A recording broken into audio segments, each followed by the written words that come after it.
Hey guys, this is Dom.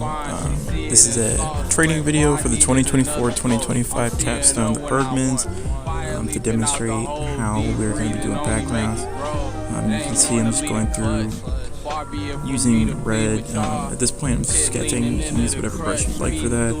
I recommend using the Z outline brush that's in the brush pack that's available on Discord. But very important that all of these shots maintain a steady sense of perspective. For this one it was pretty simple because it's 1-point perspective and it's within the frame. For something like 2-point perspective, it might get more complicated, and you'd probably want to use a grid or start sketching in Procreate since it has a perspective assistant. You can also set up your own perspective grids in Photoshop.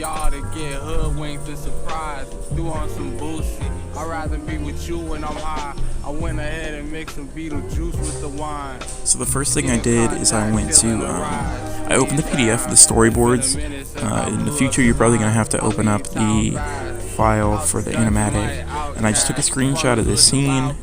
I copy and pasted it into the scene.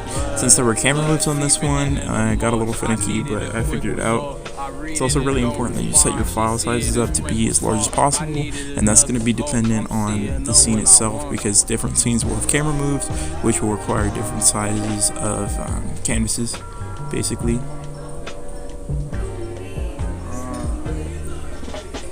Cuts forward a little bit. The parts where I was doing the final line art, the video actually got distorted or something. I wasn't able to find it, so it does jump quite a bit, but the final line art is pretty similar to what the sketch looks like. The main thing I would try to keep consistent is just have line weight variation. The lines are a little thinner here than they are on the characters, which is important, but they're not super thin.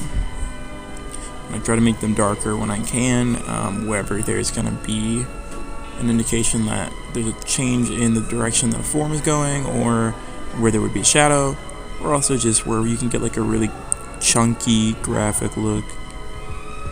This is the more important part though, is the painting process.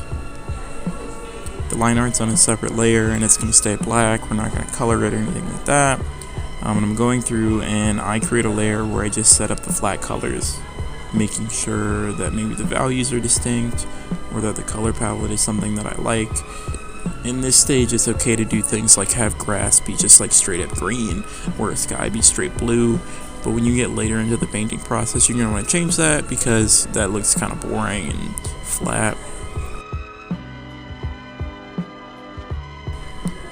You can see there's an area by the road where there's a little bit of yellow I used to indicate some dead grass, and for that I used the same brush I'm using right now, which is the big boy, which is in the BFCK I think is the name of the folder. It should be also available in the brushes, but I use that brush for all of the shadows. This is a really important part right here. You're going to want to create a hard light layer, and on that layer you're going to want to outline a bunch of or create a splatter effect basically of a bunch of different pastel colors, and you're going to want to adjust the opacity to be low so that you can just barely see that, and that'll create some more color variation. You also see me going in and creating some color dodge layers, and for those layers I'm using the spray brush, which is in the Z brush pack. Right here I'm adding more color variations. These are in the flat color stage, but you might also want to create color variations using the big boy brush.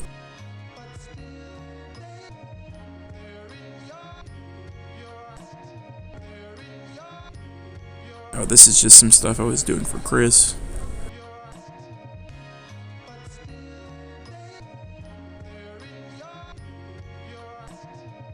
Yeah, but there's color variation on the flat color layer.